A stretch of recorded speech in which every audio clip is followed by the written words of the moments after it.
What's going on, preppers? Welcome back to the channel. Economic Prepper here. Hope that you guys are doing very well today. I was thinking about some very critical information that's going to impact our community quite a bit. Really quick question to start this video off.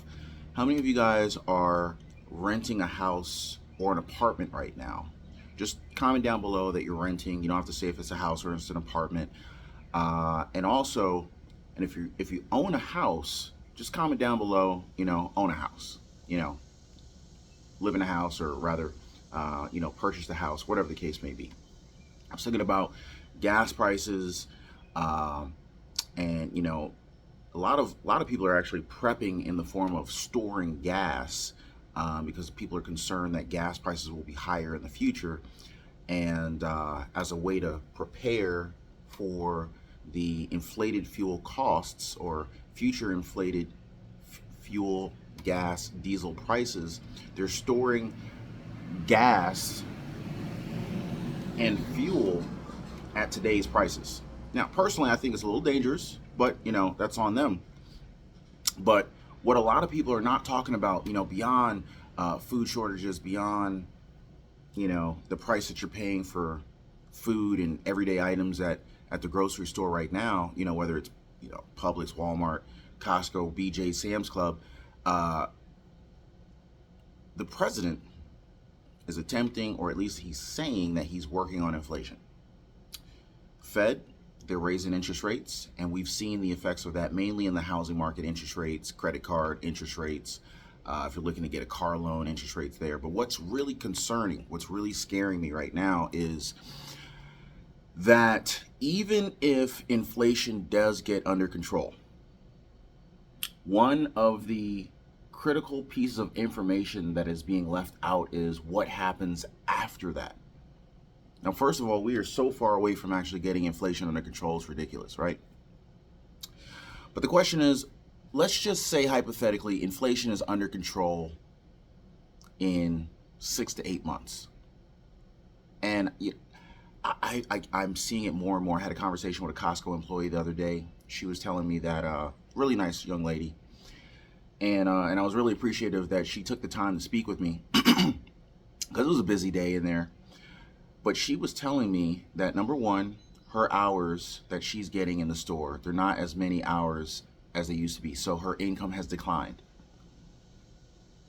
On top of that, everything is becoming more and more expensive. So it's a double-edged sword for her and for a lot of Americans right now. So inflation's a huge, great big deal. Obviously, you can't buy as many groceries. You can't buy as many anything.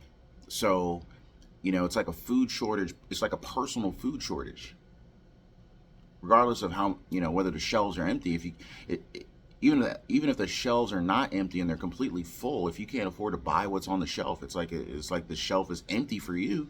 It's like a personal food shortage. Anyway, she was telling me that more and more business owners were putting items back that were more expensive than they thought, or maybe the total rang up more for their business than they thought it would be. So, rather than what she had seen in the past is, most business owners, because a lot of business owners shop at Costco. I don't know how many business owners I have watching the show right now. I don't know if you guys prefer to shop at Costco or if you prefer to shop at Sam's Club or BJ's, but I know I tend to see a lot more business owners shop at Costco near me. But she said more and more business owners are putting stuff back. And after that conversation, I started paying more attention to it. And I'm in Walmart a lot of times, and more lately.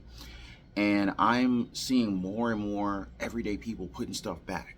And, sometimes it's because the price is wrong and they're not willing to pay it, which that's another story, another problem in and of itself. Prices are increasing faster than the small number of employees that they have available to update the prices. They really need to go to kind of like what Best Buy is doing with the digital price tags, so that when they change the price in the system, it digitally updates the price tag that corresponds with the item on the shelf.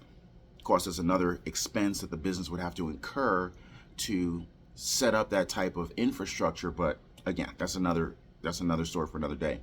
But so I don't know how many people are thinking thinking about this, but prices, they don't drop just because inflation eases. If inflation eases, prices don't just drop. I mean, like, we got to think it through here. Like, when it comes to prices during inflation, what goes up doesn't necessarily come down. And when talking about inflation, it's important to remember that inflation is a rate that measures how fast prices are rising. So if the consumer inflation rate drops from its 40-year high of right around 8.5%, 9%, prices just are not increasing as fast, because inflation measures the rate of growth of price change. So let's just say, for example, milk. Now let's go with eggs, right? So let's just say eggs. You go to the grocery store. I don't know what eggs cost in your grocery store, but let's hypothetically say that a carton of eggs was $1.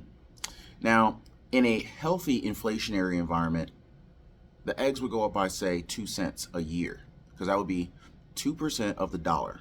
So then, like, year one, eggs are $1. Year two, because of inflation, eggs are $1.02. However, we're in a high inflationary environment. So let's just say it's 8% inflation, right? So instead of year one, eggs are so instead of year two, eggs are $1.02, in the high inflationary environment where we're at 8%, eggs would be $1.08 versus $1.02. Now, obviously, it's only 6 cents, and I don't want to offend anyone because I know times are tough and 6 cents can make or break a budget. I get it. But I'm just saying, on a small scale, it's 6 cents.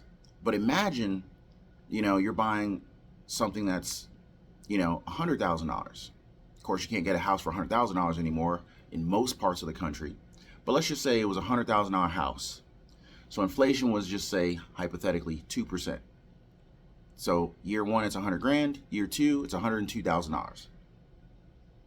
But in a high inflationary environment, instead of year two being 102, year two would be $108,000. So now it's an $8,000 difference. Now, when year three comes, it's another 8% on top of the 108. So it'd be more like 116,500 maybe, right? So now it's a $16,000 difference over the course of 2 years. Now, I'm not trying to, get all mathematic with you guys, but I'm just saying inflation is only measuring the rate that things are increasing in price. Now, you guys comment down below. Are your wages increasing at 8% a year? Are you getting an 8% or more raise every single year? I doubt it. I'm not. So I guess what I'm saying is even if inflation comes down to, say, 7%, because they're struggling just to get it out of the 8% range, right? If they got interest down, or if they got inflation down to 7%, people are still hurting, because next year prices are going to go up 7% instead of 8%. It's not like prices are going to be flat. And more importantly and more concerning is that people think that, oh, well, if the Fed gets inflation under control, if Biden gets inflation under control, prices are going to go down. The only way I see now, quick little sidebar. Gas and food are some of the items that we normally will see the effects of inflation affect first and fastest. However, gas and food are a little bit different, because those two necessities are manipulated. The prices are manipulated by more than just inflation. So, when you're in Sam's Club, Walmart, BJ's, Publix, Aldi's, these prices are influenced by inflation. I mean, several factors. Inflation, you got, scarcity of the product. Maybe the product that you're buying, or the produce that you're buying wasn't a good harvest this year. And so the quantity available, the supply available, was a lot lower than normal. So the price would go up, assuming demand remained the same or increased. So, there's that. Then it's kind of like, okay, did a food processing plant burned down, causing, and I'm laughing, but I'm being very, very serious actually.